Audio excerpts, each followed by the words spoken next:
Hey, what's good, Game on Wisconsin? It's great to be back for another episode of Coast to Coast Packers. I'm Bernie Bango, a believer in the healing power of cheese. And here with me, as always, is cheesemonger extraordinaire, Amar Desai. How you doing tonight, Amar? I'm great, man. I'm great. I'm chomping at the bit for Packers football. That's all I know. We have new horizons, new beginnings with Jordan Love getting engaged over the weekend in Tuscany. I was like, man, you talk about setting the bar high. I was like, I'm happy I already proposed and I'm already married now for almost 13 years. I was like, shoot, because I was like, damn, this dude went to Italy and did it. I was like, man, Ooh. I went simple, man. I took pictures of all her family dogs and had them all holding the picture. Said, will you marry him? So when she came home from work, I had the pictures lined up. And I thought I was doing something. I had a violinist playing her favorite Titanic song from Snake on. And Okay. I did paint. I decorated her whole apartment, candles, everything, right? And this dude over here in Tuscany. I was like, man, Jordan, more power to you, baby. That's game right there. Well, hey man, you put the effort forth though, man, Yes. and that's what matters most, Yeah. And that, hey man, what I got engaged in Milwaukee, so Oh shit, nice. my wife and I, or at the time we were dating, we were doing this long distance thing, and we were just like, we were ready, like, let's get married, let's do this thing. So she came to visit me in Wisconsin because she was teaching in Phoenix. Okay. So at the Milwaukee Art Museum, right? It's downtown, overlooks Lake Michigan there. Yeah. There's like a glass kind of hall that you can walk up to and look out of the lake. Well, here's the thing. I found out that you could like rent one like art gallery after hours, and you get to just tour, private tour. And then when you come out of your gallery, there's they have something set up for you. They had candles and champagne set up for us overlooking Lake Michigan. All So right. I put, she's an art teacher, now she's about to be an art therapist. So art, champagne, looking over Lake Michigan. Okay. It worked. Yeah. It worked, man. We're You put your thought into it too. yeah, 5 years. We've been married 5 years now. So Hey, that's longer than the first one. there you go. It's the one that counts most. That's all that matters. Yeah. But we're here for Packers talk, man. It's good to talk about life though as well, man, and reflecting on some of those golden moments in our life. And but yeah, man, we're here to talk. What we're going to talk about ed policy today. Yeah. We're going to get into that kicker competition. We might talk a little bit about roster cuts that's going to be coming up. That's stuff that's we got to talk about that. I don't know what else we're going to get into today, Amar. I think you kind of nailed it. I mean, there's not a lot going on right now. I think the biggest things were, they finally, the worst kept secret in the 1265 is that ed policy was going to take over for, Matt Murphy and Mark Murphy. Well, Matt Murphy, I'm thinking of somebody else, but I think it would take over Mark Murphy. And it was crazy where they said that Jason Wright, the president of operations for the Washington Commanders, was a finalist. Yeah. And if he had been selected, then he would have been the first African American would have been, person to actually be in charge of a football operations, from a standpoint of because in Green Bay, there's no owner, right? So the president is a de facto owner, but not really an owner. And so it would have been kind of crazy to see if he got picked. But, ed policy has been groomed for this. I mean, he's been agreeing with the Packers since 2012, I believe. Yeah. And so you kind of knew that, he was going to be the man up. And I mean, even when you go back and watch the Packers histories, I'm talking about the DVDs or you can stream them from they do all the historical content from the 60s to present time. Ed Policy was in a whole bunch of them. And he's even though Mark Murphy was the catalyst behind Titletown, they said Ed Policy had a real big hand in that. And just kind of helped solidify his succession in essence. Yeah. The research I've done on him, he's done a lot for the community as well. And some things I saw too, some quick quotes about ed policy. As he accepted this responsibility, he said, "This is the absolute best job in sports. The Lombardi Trophy will always be our North Star. We have the greatest fans in sports and will never take their commitment to the Packers for granted. He gets us, man. Sounds like so. I love that North Star comment. That quote was pretty cool. I was like, wow, all right, man. Like, you know, we don't, just like Mike McCarthy said here back in the day, it was like, we don't hang banners for division championships. No, we hang banners for trophies and Lombardies, right? And I don't think you can come to Green Bay and be in charge of anything without having the fact that Lombardi trophy is the final result. Like, nothing else matters. Yeah, you can have great seasons, you can have accolades, you can have MVPs, but at the end of the day, bringing home that trophy back to Town is the most important thing. Yeah. And something that I also learned about him, right? His dad, Harmon policy, I think has been an executive during 5 Super Bowl championships during his career. Yeah. So, I mean, it is in the family or something, man. It's in the genes. So I'm excited, man. I think this is the right step. And of course, Murphy's stepping down because of an age limit.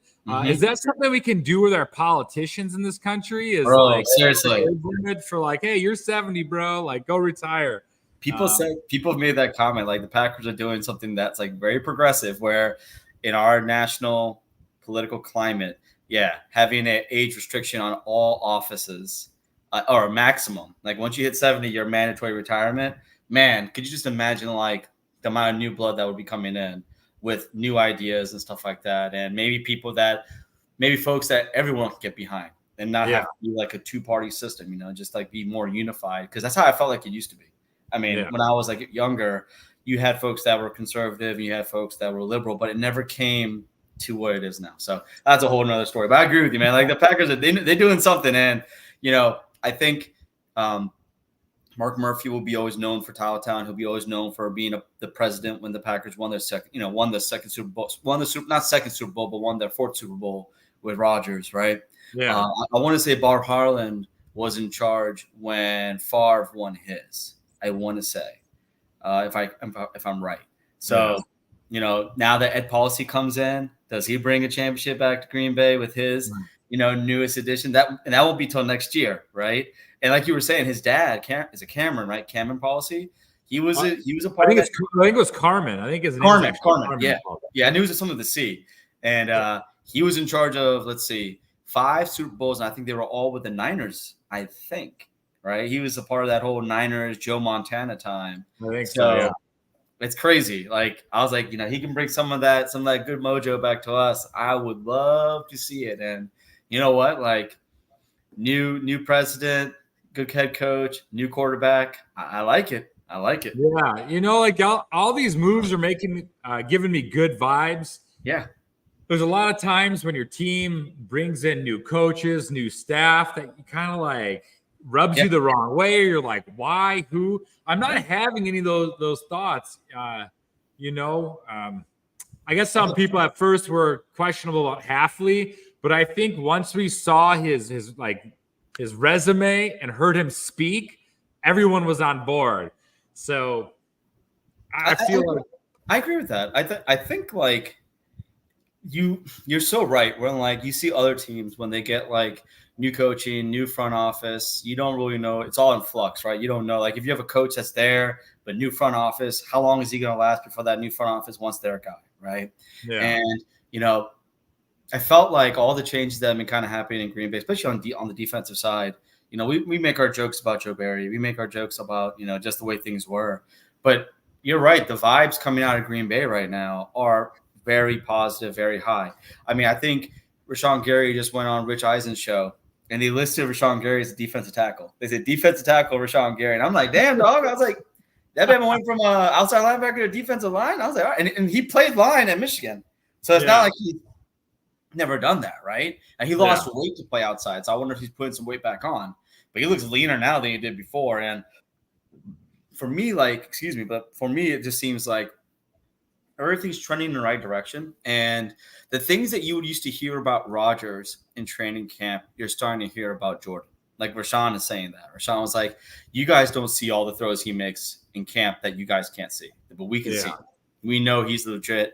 We know he's a real deal. He goes, he made a comment about, I know how it felt to fall behind a Hall of Famer and having to fill those shoes. And, Jordan has never been one to kind of shy from adversity. And if anything, he's kind of shown that he's up for the task. I think that's pretty cool. I just, like you said, we have a new coach. And you're right. Like when I saw the Hafley hire, I came out and I was pissed. I was like, yo, all these Raven defensive guys that we could get, and we get this dude who's like good old boy hire again, right? It's right where I went. And then come to find out, he doesn't know the floor. He knows the floor through passing. Yeah. But he never actually was buddy with him. Like he more buddy with Salah and actually his brother Mike LaFleur. And so, and you're right. The second that man spoke, he had just a confidence about him, and just the way he spoke. It's like honestly, he could have sold me on anything at that point. Like if he was like a car salesman selling me like a 1987 Buick Regal, with busted out windows, I felt like I would have probably bought it from him, because he was just. There's an aura that was just doing for him that I was like, wow, this guy might be the real deal. And you've heard nothing but glowing things from the staff. You've heard nothing but glowing things from the players, and positive reviews from his previous players that he's coached too. Guys that are potential Hall of Famers. So Richard Sherman was the first clip that I heard talking about him. So I was just like, all right, man, yeah. No matter your thoughts and feelings on Richard Sherman, of course, yeah, but he knows ball. Out his pedigree of a player, So and he's a smart guy too. Like, heck yeah, Sherman got some issues he got some stuff going on in his background. Don't get me wrong, but I mean, he was a Stanford graduated with a communications degree. You don't go to Stanford and graduate in communications if you ain't smart. I mean, top of his class from what I remember, high GPA. I was like, and for him to speak that highly of someone like Hafley, it holds weight, because Richard Sherman was, he's a championship player, all that, come on now. So yeah, I'm with you, man. So I can't wait. I'm looking forward to seeing.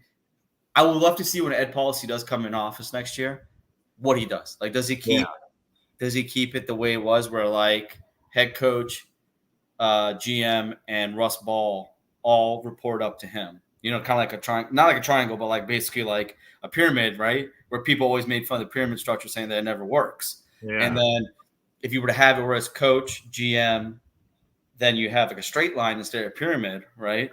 Then you have then it may seem like it might work out better that way. And I agree.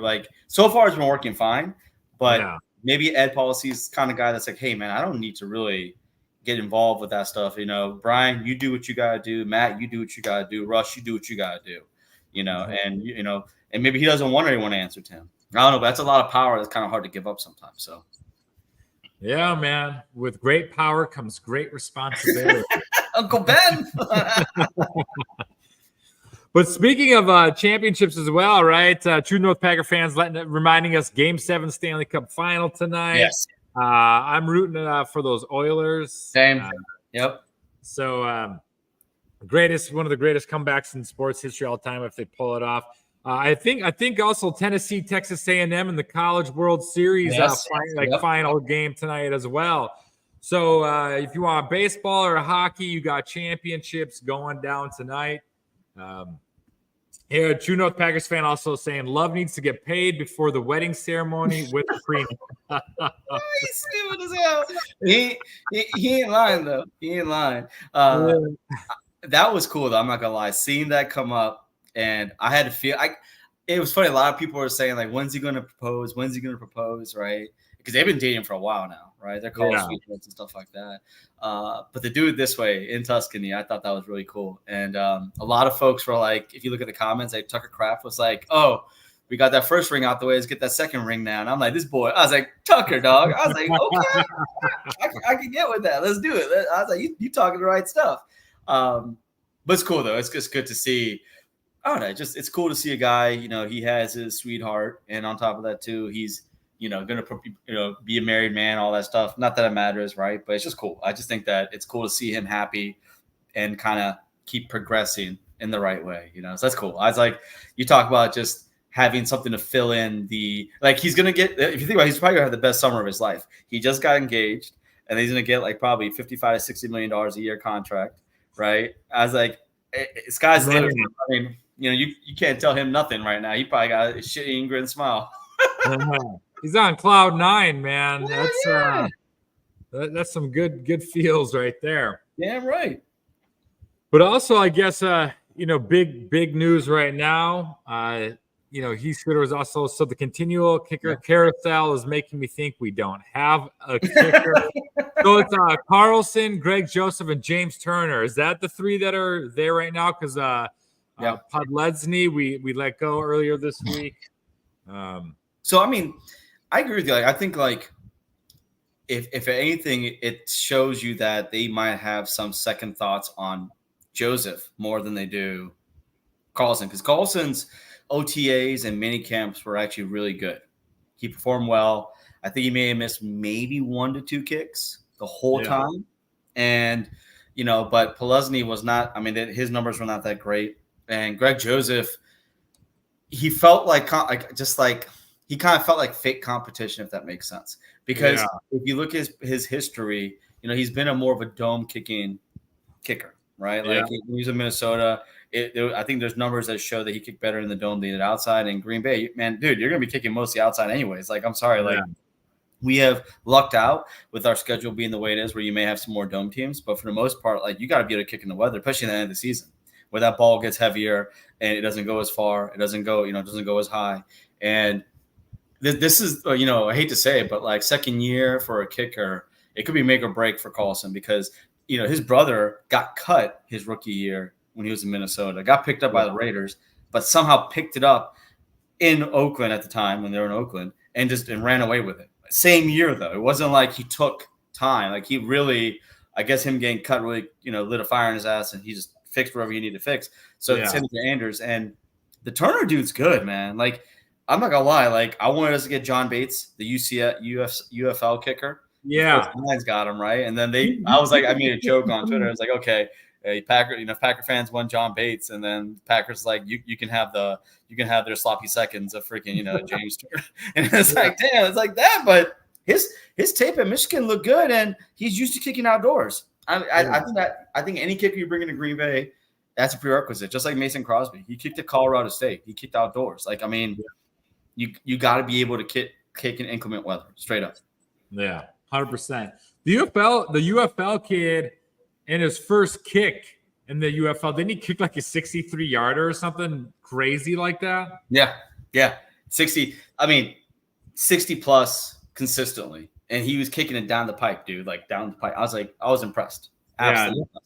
Yeah. And of course, the Lions snag him. I don't know why they ain't going to kick it anyways on 4th down. They keep going for it on the most ridiculous time. So I don't even know why you get the kicker. What's the point? You should just went and called Greg Joseph or some shit. Here, I mean, what the hell, man? All I know is I want a clear winner. Yes. I don't want to be like, oh my God, who do we take? Honestly, I hope Carlson shows big growth. We know he's got the leg. He's just got to be more consistent.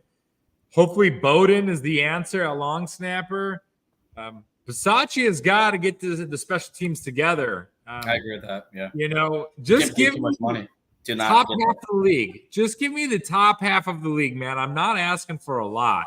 I'm just asking for average to above average. I mean, honestly, like if you're paying your special teams coordinator as much as we're paying him, and you're giving an assistant head coach title, like it needs to show for a lot more than what he's been kind of doing right now. And I think we've talked about this previously. Like, this long snapper was also an issue too, and that has been an issue for us. Like, if you go back and look, I think we mentioned it. Like Rick Lovato, he's like an all-pro freaking long snapper in Philly right now. He's been there for ever since we cut him. He's been there and killing it, right? Like, we need to get the long snapper. They were hoping to get that solidified by getting Matt Osrek, whatever his name is, from the Rams over there, but that didn't work. And hopefully the kid that they got out of Wisconsin, maybe he could take over the job and do the thing. And, Carlson can get comfortable, whoever it is. And of course, it goes down to that holder too. Like, I think one of the biggest things we're noticing too about Daniel Whelan, who really, they said he had an outstanding camp. I mean, absolutely outstanding, where he's kicking the ball 40, 45 plus with like 5 to 6 second hang time. They say that they probably got their part of the future right there. And we haven't had, honestly, if you think about it, we haven't had a good punter since like Craig Hentrick. I mean, it has been a long time since we've had like a really consistent punter, right? Like J.K. Scott had some moments. Baroquez had some moments until he didn't. And then we had the Jake Scombe, We have freaking Tim Matsey, who's our Super Bowl punter. But I mean, man, like we've been trying to fix our special teams. I don't know for how long now. It's been forever. And I just tell you, like special teams and safety have been like our bugaboos. And I'm hoping that we got safety locked in with Xavier McKinney. And maybe, who knows, man, maybe Carlson loses to James Turner, and James Turner is our undrafted free agent kicker who comes in and takes it. Because, like, if you look at the kicker for the Ravens, he was an undrafted free agent. Like, a lot of the top-tier kickers were undrafted free agents. And so, like, I think Harrison Buckner was also a undrafted free agent, I think. Or he might be a very, very late-round pick, right? But, like, it's like, you know what I'm saying? Like, just need someone that's consistent. Like, I just need someone that can make extra points and if you kick the ball 50, 60, 60 yards plus, that's great. But I just need you to make sure you can make the gimmies, right? Like, I'm sorry. Like, I need, like, the field goals that are chip shots, like 40 and below, you need to be 100%. Absolutely. That's it. Because that's where Carlson struggled. He could not hit extra points, and then he couldn't hit field goals that are extra points. But those 50 plus, he's nailing them. Like, and I'm just like, dude, that's great. I tell you, he reminds me of Sunshine from freaking Remember the Titans. He can throw the ball down the field, a ball a million miles down the field, but he can't throw it. He can't pitch it 5 yards back. And it's like, dude, like, what the hell, bro? Like, come on. Like, so yes, I'm with you, man. I want the competition to be over with. I want my boy Soder to feel like we have a kicker again. And, I need Rich Bisaccia to start earning his check, honestly. Yeah. When do you think this competition gets settled? Is this going to roll into preseason? Are we going to be seeing two different guys kick field goals? At least it's got to be two. Right? You got to roll in there, and you have two different guys kicking field goals during the preseason. I think so. Because the final cutdown.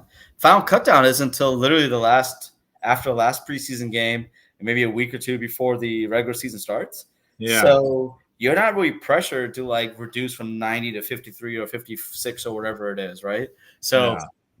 Yeah, I don't see them having to make a decision on that until the very end, unless someone runs away with it, like someone that goes out there in practice and in preseason games and in also these joint practices is nailing it 100% or 99%. That's who you go with, plain simple. At this point, like one thing I think GMs kind of screw themselves up with is looking at draft capital or like draft position for a player. Like, okay, we drafted this guy in the first, second, third, fourth, fifth, sixth, seventh round. We need to give him a chance, right? Like we drafted Carlson in the 5th round. We got to give him a chance. No, the fuck you do. You don't. Yeah. Fuck that. You can literally, if he's not getting the job done, you cut his ass straight up. And yeah, you may regret it. He may go somewhere else and blow it up. But the truth of the matter is you can tell as a GM. I mean, that's why you are a GM, right? You're a football evaluator. When you get that guy in your stadium or in your practice field and you see them, you kind of have a pretty good idea they're going to make it or not, right? Like, a lot of people keep saying, like, with Josh Myers, like, people are like, the Packers do everything they can to make sure that works. If not, they're going to regret it because Creed Humphrey did so well and he got drafted afterwards, and they're probably thinking about that. I don't know if they're thinking about that, but it gets to a point in time where it's like, all right, like, if he's not getting the job done and there's somebody else on the team that can get the job done, give it to him. Like, Elton was asked a question. He did, like, Ask Me Anything on Twitter, okay? Yeah. Someone asked him, like, hey, so are you going to be the starting left guard this year? Or something about like him playing left guard this year, and then he responded with a gif like I don't know, maybe like that, and I'm like, oh shit, like what's up, like where are you gonna put him? Like you put him at right guard because we have a hole there too, or you keep him at left guard where he's an all pro, right? Like I don't know, I just me, man, I just want to see Josh. I want to see Jacob Monk just take that job from Josh and Tom Ryan go right guard and Tom and right tackle, and then Rasheed Walker and maybe Jordan Morgan at left tackle, and we call it a day. I'm good with that. That works for me, bro. But as you were saying about the kickers, someone running away with it. All I gotta say is I hope someone runs away with it because they're kicking so good, not because someone is kicking so shitty. That's all I gotta say is that Carlson won because Turner's even worse or something. I see what you're saying. Could you imagine? Oh God, you know what that would happen at that point? I'd be like, cut them both and just get somebody else off the street. Is that bad? Yeah, like, tell Crosby to get to stretching. Seriously, he's still out there, bro. He's still out there. All I gotta say is he may not be able to kick the 50s and the 60 yards, right? But I'm telling you, 45 and below, he's automatic, dog. Like, I'm just saying, he's freaking automatic, dude. That's all I gotta say. Like, no, man, I'm sorry. What do we got here? I gotta address this. Heath Soder. Bernie's shirt is giving me Fort Stewart flashbacks. I would say I need a drink, but realistically, it will take a whole 1.75 liter. Whoa, what the hell? 1.75? That's a big ass bottle of liquor, dog. Holy shit. No, so it's funny because I'm wearing this today because earlier this week I received all my retirement paperwork finally from the Army National Guard and my retirement award and my flag that's all folded up. So it's funny though, because I've gotten pretty much rid of all of my gear and all of my memorabilia, and I gave some of my awards and stuff to my parents. I cut the sleeves off of one of these shirts, Nice. It feels good though, man. It feels like it's a closure on that part of my life, like having those official documents that I've been honorably discharged and I'm retired. 21 years in the Army National Guard. 21 years, dude. Yeah, man. So Heath Soder. Sorry if I'm giving you flashbacks. I just have them once a week just for shits and giggles, I guess now. So sorry that if I had induced yours though. Nah, not at all, man. If anything, just thank you for everything you did, man. 21 years is a long ass time, bro. Yeah, man. It's wild though, because now I resigned from my teaching gig. Yeah. And so I'm a free agent, baby. I'm out there looking for a nice signing bonus. I want a multi-year deal. I don't know. just enough money to take my wife and baby to Tuscany, I guess. Nothing wrong with that. I like that idea. But let's get back on track here. I'm going down those rabbit holes. Let's talk a little bit about roster cuts, depth chart. Mm-hmm. You were kind of getting into that with the offensive line there a moment ago, Amar, about talking about who you want where. I guess there's any thoughts here or feelings that you have or any takes that of where you guys think guys are going to line up depth chart wise, or maybe guys that are going to get cut that we might feel bad about cutting. I hate to say it, but like Sean Clifford, if Sean Clifford does not play well in the preseason, even though like everyone says he's a gamer, right? Yeah, he's not a practice guy, blah blah blah. So if he doesn't show out in the preseason and Michael Pratt outplays him, don't be surprised if Clifford either gets traded or cut. Yeah. I don't see why you would carry 3 quarterbacks, especially if you do pay Jordan as much as you do, right? Unless you can unless you get Clifford. I mean, honestly, I could see Clifford going into the practice squad and you keeping him on there, right? Yeah. I think the biggest thing for me is the running backs, because we have a lot of running backs. Like if you think about it, I think Emmanuel Wilson is the forgotten man, right? Like he showed out last year, undrafted free agent, and earned a gig. He's also still there, right? Yeah. Got him, and you got AJ Dillon. AJ Dillon looks like a man remade, right? But who knows? Like, I mean, you normally would keep 3 running backs because you have to have one for special teams. And AJ Dillon is a pretty good special teamer.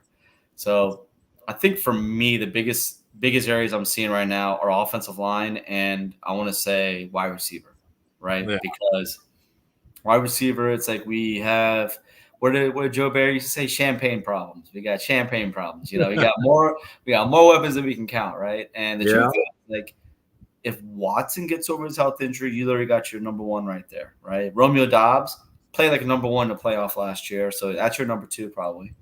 Then really, Jaden Reed would be number 3. And then at that point, really, like, look about it. Like, there's so many guys that goes in that 4th, 5th, 6th spot, right? Are you carrying 7? Yeah. I mean, I don't know, man. So, and the offense last one, Royce gone. I think keep everybody else for all that cares. Yeah, Royce has got to go. Like, there's not a way he ends up on this roster, right? Like, there can't be. Soder's right though. Look, Soder got you, me both, brother. You, me both. But truth be told, like I think that with them having Jordan Morgan. Now, don't get me wrong. Jordan Morgan's a 1st-round pick. Freaking Royce Newman was like a 5th, 6th-round pick out of Ole Miss. But the truth is like what Royce could do is what they're training Jordan to do, right? They had Jordan playing everywhere on the line except center, even though all he played was left tackle his whole career. And if you have a guy who basically has quick feet and balance the way he is, and he can play all over the line, you don't need Royce. Royce is expendable at that point to me. You know what I'm saying? Because the way they've drafted, if you think about it, like Sean Ryan played left tackle, but then he plays interior now, right? Jacob Monk, he's strictly a center, but he can play all three interior positions. You can't forget about Tenuta and freaking Caleb Jones. I mean, both that would be good bookend tackles, right? Yeah. And then you still have like Elton Jenkins, Elton Jenkins and Tom can play anywhere on the line, anywhere, right? So the way they've kind of developed that offensive line room, it's like they really haven't pigeonholed themselves at all, right? They have people that are so versatile that can play basically anything.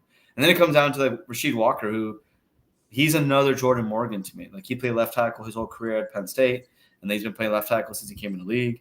And from what I've been told, he hasn't laid down. Like he's not giving up his job without a fight. And I don't blame him. I was like, he was honestly in that playoff game, he was stonewalling freaking Bosa, man. They had to switch Bosa to Josh Nijman's side, and he was eating Nijman up. But before Tom went out, they couldn't get much pressure on Jordan. And when they did, he was able to make they got to him by the time he was able to make a move, right? Yeah. But I tell you right now, like I'll go to my grave if Zach Tom doesn't get pulled for supposed concussion, which I think was bullshit.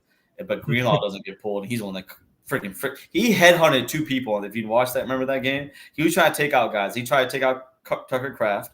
Tucker Kraft head's harder than his. He just didn't bounce back up and refused to get checked, I think.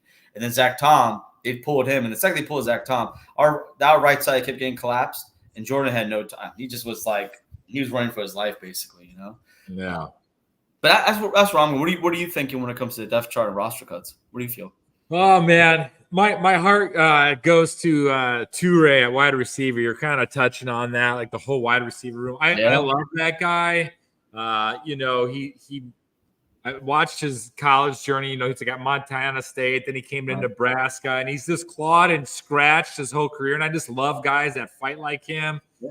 And he could find a home possibly on another roster. Oh yeah, around the league. Emmanuel Wilson, I feel you there. He's kind of that guy that's lost and forgotten. And, with Dylan leaving next year, you wish there would be a way you could hold on to him because I feel like, Dylan has this 1-year deal, and I think he's done. One guy I thought, too, was Brenton Cox, right? Yep. He came in as an undrafted free agent, though. So, it wouldn't be like a huge surprise. But he was a guy that had – some really big moments in college, but of course got into some trouble, and that's kind of why he went undrafted. But is there room for him, really? And then Kalen King, as much as I would like that redemption story, what are they going to do? Who are they going to hold on to? He Soder said, that Corey Ballantyne on the bubble, but, I think that's that bubble, right? Ballantyne, King, and then of course you see those rumors out there. I don't know how much you can hold the truth to it, and that's Stephen Gilmore, right? Would the Packers take a chance at signing Stephen Gilmore? And I don't think they would, man. Like, I don't think so either. People are like, "Oh, a vet cornerback." I'm like, "That's Jaws, our vet. We have man." Even Stokes, man. Even though Stokes hasn't played much because he's been banged up. He's still a third-year guy. Like you bring in Gilmore if you get a really bad injury. I think, like, you know what I'm saying. And sadly, was they had the injury last year with Ja, and they still, at that point Gilmore was always signed up for the Cowboys. But I'm just saying, like, I feel like Ballantyne did play himself into a contract with the way he played last year, and he played that well last year with Joe Barry's defense. So if Halfley can get even more out of him. Oh man, like I think our secondary should be set. I am kind of wondering about like when it comes to safeties because there's a lot of safeties back there, and we drafted 4, right? Yeah, and we still have holdovers with Anthony Johnson Jr. And it's like, okay, so who kind of like this is where Goody kind of makes that like he's like, okay, well, I draft these guys, so I'm gonna make sure they make the team kind of thing, right? Yeah. But like Kitan Oladapo, I feel like him. he came in with an injury. So if he can get healthy and show something, okay, you can keep him. If not, you pup him or you IR him and you redshirt him, and then you let him rest or whatever. But man, like the way they drafted and the number of people they drafted, it does make you wonder, like who's going to lose their job, like who's going to get cut, like even in the middle linebacker, right? Like we got Quay, you got Cooper, you got Tyron Hopper, and then you still got the holdovers, right? You still got Isaiah McDuffie, and McDuffie actually has a leg up on everybody because he used to play for half. Yeah. Right? So I don't know, man. It's just I don't envy Gutekunst's job this year after preseason's over because he's going to make some really hard decisions. I feel like we as Packer fans do look at our players probably in a higher regard than other teams do, right? Like I think all of us were on the Raven Green train, right? Back in the day, James Madison University, undrafted free agent safety, right? And he was my darling. He was my draft guy. He was like, I wanted to make the team no matter what. And we all have these guys that like, oh man, how do we want to see him make the team and this and that and whatever. There's that wide receiver that was an undrafted free agent who's like who played at Albany. And I cannot think of his name. I think he has pedigree. I think he has like legacy because his dad played for Green Bay too. But that's another wide receiver who has numbers that are very similar to like Raskor, with not like similar but very close to like Devontae Adams. And he plays like him, right? But he played at Albany, like low level school or whatever. But there's another receiver who can somehow maybe make his jump, right? And it's gonna be crazy to see. I can't wait to see the preseason because we're gonna really see a lot of these guys make or break their Packers career.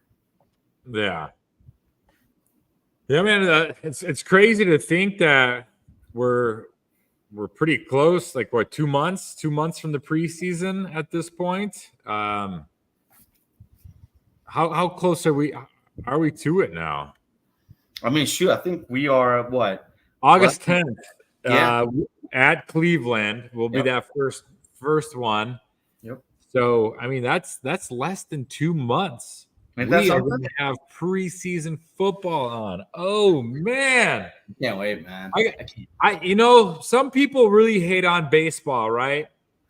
I'm a passionate baseball fan, man, and I love it because the biggest thing about it is I get so tied up watching the Brewers all the time that that the football season just sneaks up on me, man.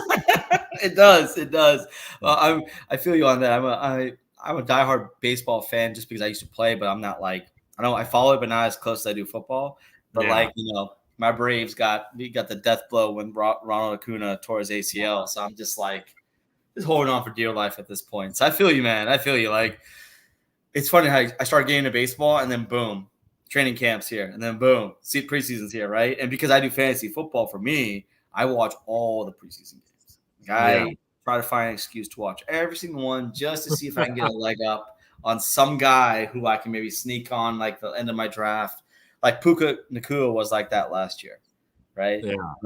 He wasn't even drafted in almost all these leagues, and like he turned out to be like one of the top wide receivers. Right. So it's like stuff like that where I look forward to the preseason. I know some people hate the preseason. I love it because it just gives you an idea to watch more football to me. Right. Like I just love that. I think like the more football in the world is no problem to me whatsoever. Like they increased the season to 18 games. From a player safety standpoint, it sucks, but from a fan standpoint, it's amazing because now it's like, hell yeah, like now we got more games to watch. Like sign me up, dog. I'm not complaining one damn bit. I like only having 3 preseason games too. Mm-hmm. Yeah, reducing it. Yeah, less chance of injury. Yeah, so I feel like most of your starters. I feel like it's more filling that depth chart out. And I feel like 3 games is good to do it. I'm bummed though, because there's only one preseason game at Lambeau this year. We got two away. I'm looking at that one in Denver in August. Mm-hmm. And you know what? I got some freaking Southwest points. And go for it. And Southwest is at the end of August is leaving my city. They're not going to be flying out of here. So I got these points for a free flight, and I'm looking at this Denver game now and seeing if I have a direct flight from Bellingham to Denver. Hell yeah! Why not? Third preseason game normally was the game. That used to be the game to watch because that's where you had the stars play at least a half, right? Yeah. I remember that, first preseason game, starters barely played. Second preseason game, they played a quarter. Third preseason game, they played half.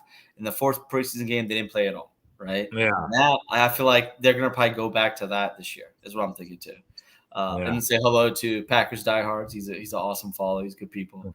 And let's see, going down to business, he's like a ticket to a 60-man roster. I would. Hey, look, Soder might be on something. Don't be surprised, because think about it. The more players they have, it justifies having more games then, right? Because then you can be like, oh, we have more depth. We can, handle more injuries if they come across based on the fact they're going to play more games. So what they might have to do though is they do increase that. They're going to have to probably increase the bye weeks too. They're probably going to have 2 weeks. I like the idea of going to 18 game schedule, 2 preseason games, and then two buys. Start dishing out 2 buys to each team. If you're going to expand this, is that going to, and how much does that stretch out the season though? Yeah, the extra buy. I don't know. They said they'll go to President's Day, so the plan is maybe it's just wishful thinking, but basically it would extend out 1 more week. Okay. 2 more weeks to where then the Super Bowl will be on the Sunday before President's Day. So you automatically have that day off, which makes sense to me. Yeah. I'm a February 22nd baby. So you kick that Super Bowl a week later. Now you're playing with fire here, baby. We're getting the Super Bowl near the birthday, right? It's usually the week before or week and a half before my birthday.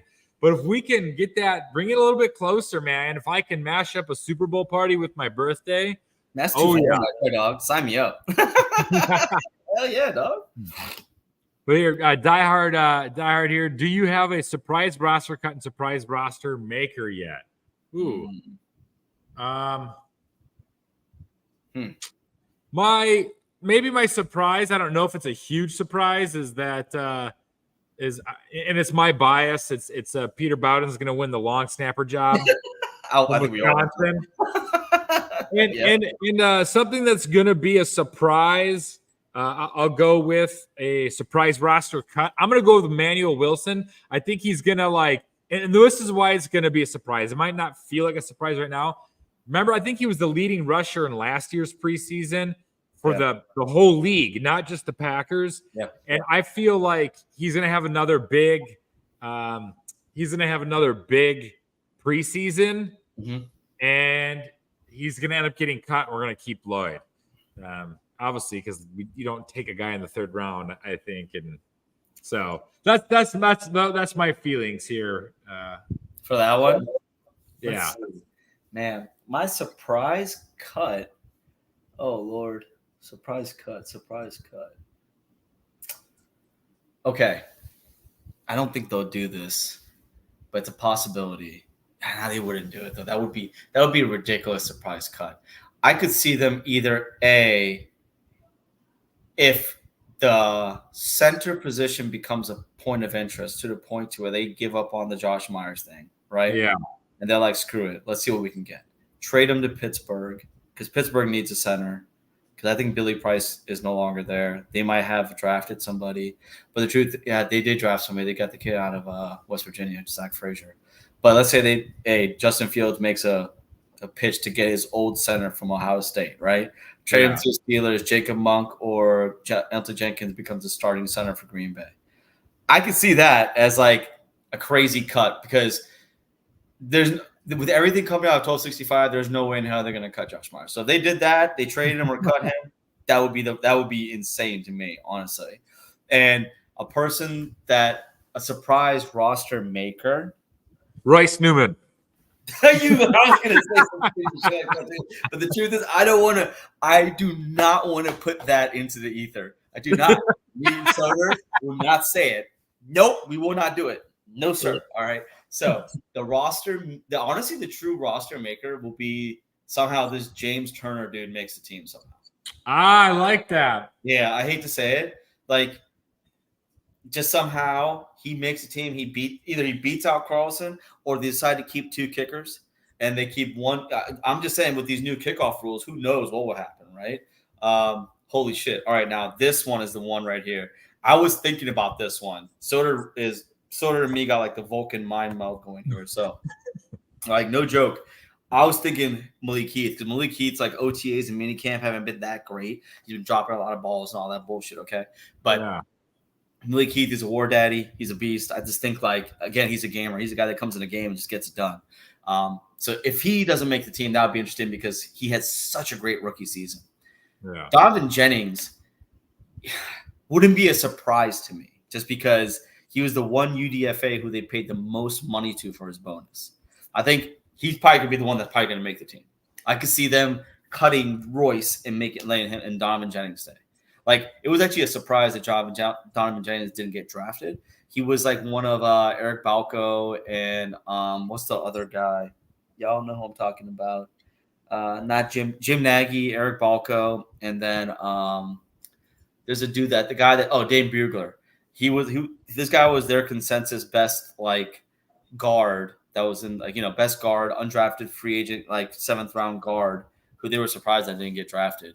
And his RAS score is out of this world, and he has really good tape too. So I could see him actually making the team. And like, do you remember back in the day, like it was like maybe 3-4 years ago, Ben Braden out of Michigan? Yeah. And he was like this, like he became a fan favorite, right? Like he was like this guy that played left tackle in Michigan. He was such a beast. They had him all over the line, had him starting in the ones, and then he got cut. Cut down. It's like, what the hell? Like, what is that? So yeah, no, I could see some stuff like that. Like I could definitely see like James Turner coming in, just running away with it.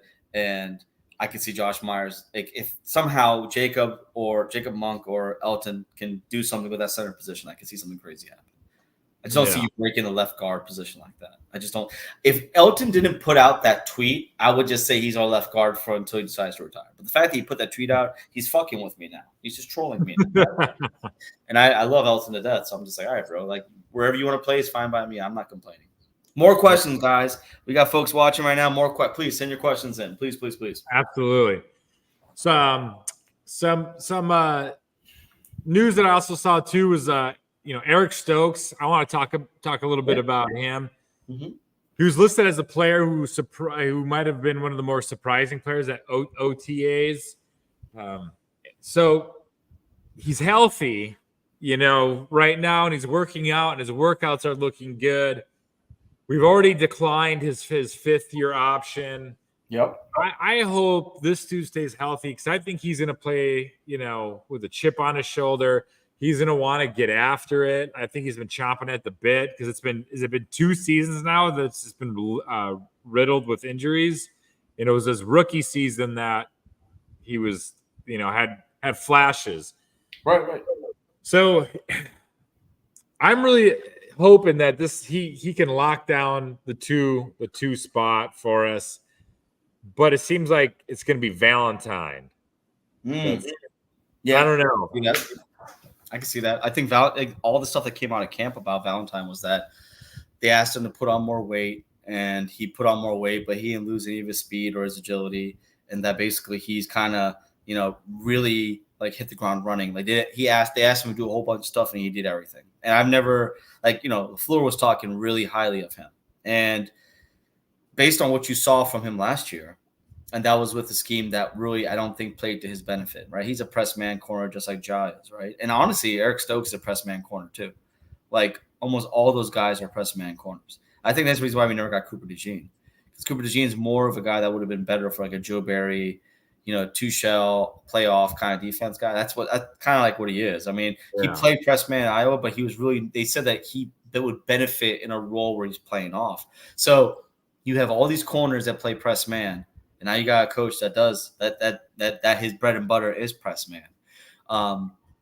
If Stokes, like Watson, was able to get an idea about what's going on with his hamstrings and get all that stuff squared away, and we can get Stokes of 2021 rookie year, holy crap. Yeah, I'm telling you, there's a reason why they took Kalen King in the 7th round, because they didn't feel they needed the need for a corner. I truly think that if Terrion Arnold was there and the Lions didn't jump him in front of us, we probably would have went Terrion, honestly. I can see. But no, I just think like the way he is drafted, he does literally have champagne problems when it comes to just the talent that he has, because he has corners that can basically play anywhere that he wants him to play. And I think for Halfley, he literally is a kid in the candy shop right now with all that talent that he has on his defense, especially in the secondary. He can really do whatever the hell he wants to do. He doesn't have to be locked into like a certain kind of defensive scheme per se. Yeah, 4-3, but he can run nickel. I mean, they run nickel more than they run anything else, right? So I'm really looking forward. I think the preseason for me is going to be looking to see how this defense is. It's going to be very vanilla, but it'll be interesting to see just how they perform in comparison to how they were previously. Yeah. That'll be interesting to see the combination of defensive backs that they put out there as well. Yes. Yep. It's going to be really interesting with the amount of safeties and corners you have. Are we going to see, times where we have an incredible amount of cornerbacks or an incredible amount of safeties in certain scenarios? I'm really excited to see how they use Javon Bullard. And, he's the guy that, man. Like, his highlights are just so freaking nice, dude. And I can't wait him to, he's going to hit people. That's what I want to see. And, this league is slowly moving away from that. So getting a guy like him that still knows how to lay it down, I'm excited about that. Nixon playing time will be interesting. I agree. Oh, speaking of the preseason too, right, with the Nixon, we get to get that first look at the new kickoff. Yeah. And what if for whatever reason, Nixon, the new kickoff, it's not clicking anymore for Nixon. Does Nixon become expendable then if the new kickoff, in theory, we think that with the new kickoff rules, Nixon's going to explode and go crazy. But what if it's the opposite actually, and it goes awry? I don't know. His contract, man, they just extended him. So they probably would have cut him for a year or two, right? And they paying him like a nickel corner. They're not even paying him his kick return seems like icing on a cake. They're paying him like he's a nickel corner. So it'll be interesting to see how he does play that, if he does play that, right? Yeah. The person who I think on kickoff return, who I didn't mention when we were talking about running backs, is Marshawn Lloyd, our third-round pick from this year, who's deemed by Daniel Jeremiah and many other draft analysts as the best running back in the draft, right? That's another reason why I feel like it's going to be really interesting to see who makes that running back room, because of the fact that you have so many guys there now that have different skill sets, right? And they're saying Marshawn Lloyd could do. They had him back there for kickoffs, so and you could technically have two guys back there, so you could have Nixon and Lloyd, and Nixon is just proven to be just an amazing kick returner, right? But Marshawn Lloyd, 5'8", 5'9", 225 pounds. Runs like the wind.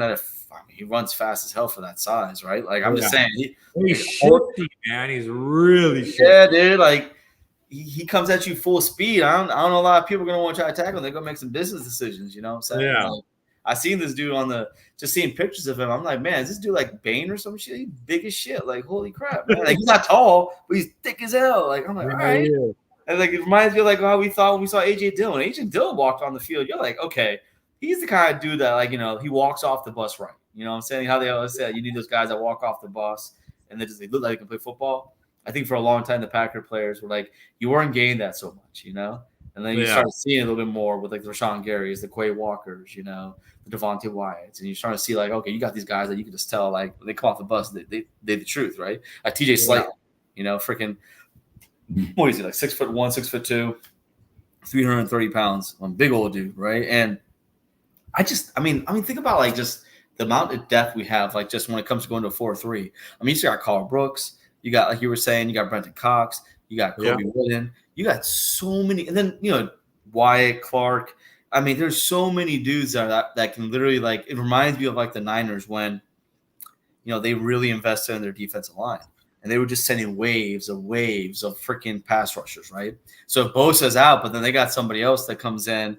You got the kid Jackson out of freaking USC, and then at one point, they had Chase Young, who was kind of shelved himself, but he still was a second overall pick, right? You had all these defensive players on the line that were just coming at you in waves. Now the Packers are kind of building the same way, where their backups are could be starters somewhere else. And, we got I mean, it's gonna be interesting to see like the kind of pressure we can make with just having 4 rushing in comparison to like having to manufacture blitzes all the time. Yeah. Yeah, man, the preseason is gonna tell us a lot. That I can't wait. is for sure. And but he's sort of like, also on the whole Nixon playing time, let's see what Nixon looks like under this new defensive scheme as well, right? I think there's gonna be a lot of defensive players. They're gonna look a lot different to us. A lot of those holdovers, they're gonna look different to us. They're gonna be used differently. I'm pumped for it, man. Dude, I can't wait to see what this team looks like.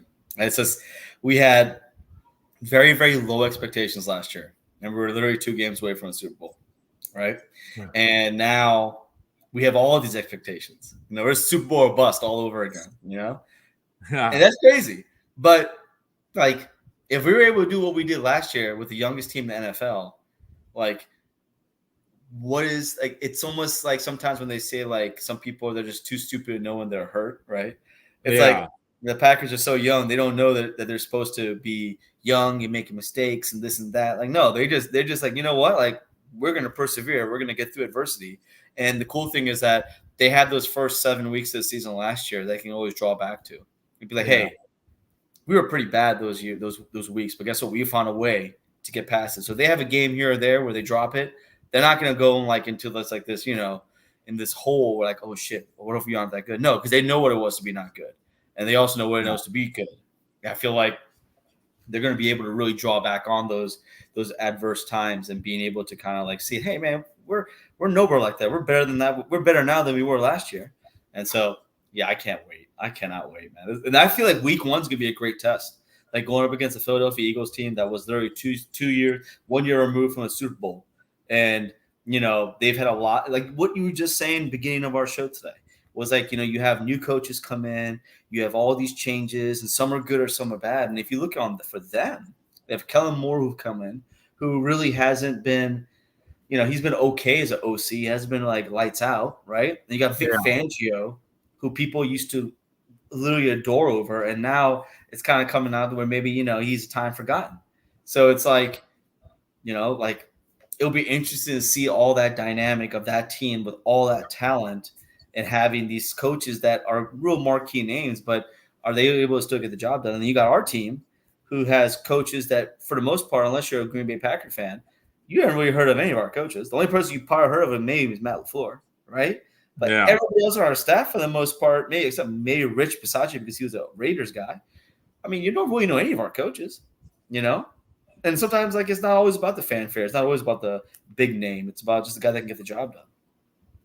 Yeah, they've definitely put the right pieces together, and I think the big part about it is they have so many. It seems like so many people on the staff that are willing to put their ego aside. Yes. Right? It's not me. It's us. It's we. Yeah. And, I mean, that's kind of. Ed Policy seems like that kind of guy too. They put the right guy in charge, and man, it's always feels good when there's like a good news coming out about your team and your organization week after week. I feel like we're pretty spoiled sometimes because it feels like a lot of other. And like it was kind of the purge of drama. We kind of purged a lot of that kind of drama. We're really far removed from it now. It feels like a whole, we're like a year. I guess we're like officially like really a whole year into the Love era now, and it feels a lot different, than it had for the last handful of years. I have to admit, like. Knowing that this offseason, like these last couple off seasons, for the most part, have been drama free, it feels good. And like the only drama that we really have is like maybe complaining or making comments about our former quarterback when he comes out and says or does something stupid. Yeah. But for the most part, like when it comes to our own team, like if anything, it's just been nothing but good vibes. Coaching staff, the draft, the front office. Our quarterback, like everything is all good vibes. Even him getting paid, Like if it's gonna work out just fine. Packers have the money for it, and some people will be upset. I think no matter what, people are always gonna find a way to be upset about something, right? Yeah. But the truth of the matter is that like where we are now in comparison to where we were at this time last year is literally night and day. And like you just have to appreciate that. And that a lot of that has to go to Gutekunst, a lot of that has to go to Matt LaFleur for manning the ship and really doing what needs to be done to supplement the team with the right players and right people, as well as breaking through areas of adversity to get to where we are. Yeah. All right, man. Hey, I want to be respectful of everyone's time. We gotta get that on a shirt, bro. We gotta get merchandise, and that's what we need. I want to be respectful of everyone's time. Like I want that on a shirt. And I want to wear that shirt. And every time you say it, I'm gonna stand up and be like, "Yeah, dog, let's go." Just as long as it's like a green shirt with yellow print. That's all I ask for. Hell yeah, we're gonna make something happen with that. But so any last words? Man, no, I'm just looking forward to seeing the upcoming news here in the next 3 weeks. When it comes to happy for Jordan, I'm happy for the front office, I'm happy for Ed Policy, thankful for everything that Mark Murphy has done, and I'm really looking forward to seeing any other new news that comes up. Because this time 5 years ago or 4 years ago, we had picked up Devondre Campbell, and he had an All-Pro year. Of course, he kind of went crazy after that, but who knows? And there's two, I believe. Turner game picked up his one roster spot still available on our team. So the question is, who are they going to try to get, right? So I'm looking forward to seeing. It could be someone completely random who we have no idea what they're about, right? But that'll be the surprise guy that makes our team. Some guy that you won't even expect, right? So I can't wait. I just can't wait to see that, and I can't wait to see how much Jordan gets paid. And no, I'm not going to complain. Is that UFL champion Amari Rogers? Is he available? Oh, Lord. Well, no, Jay Sternberger. If Jay Sternberger and LaFleur didn't hate each other, I can see Sternberger coming back because Sternberger's been nothing but lights out over there. He's been really, really good. And I feel like maybe the light went off finally for him. And then with Tucker being hurt and this and that, dude, Jace was awesome coming out of college, man. He was a good football player. He just didn't get on the same page with freaking Rodgers. And then on turn, him and LaFleur kind of butted heads too a little bit, but man, I'll definitely give him a second shot, especially if Tucker is still out for a little bit. I would definitely give him a shot. Yeah. Those are my thoughts. Yeah. Just want to say a quick what's up to Caleb. Oh. He had to work though, and he says sorry I missed the episode, but I'll watch it tonight. Thanks, Caleb. Appreciate that, man. We're just wrapping up here. My last words are to the kicker competition. May the best man win. Policy's a policy, right? Policies are policies. Is that what they say? But Ed Policy, he's the man for our community. I really hope Kalen King makes the roster. Just want to say thanks to everyone joining us tonight. Yep. I also, if you need more Wisconsin sports, check out my solo show, Big Cheese Sports. I got to take a moment to plug myself every once in a while. Sorry about that. But hey, man, thanks again. And I'm Bernie Bango. I'm Amar Desai. And as always, go Pack Go. Go Pack, baby.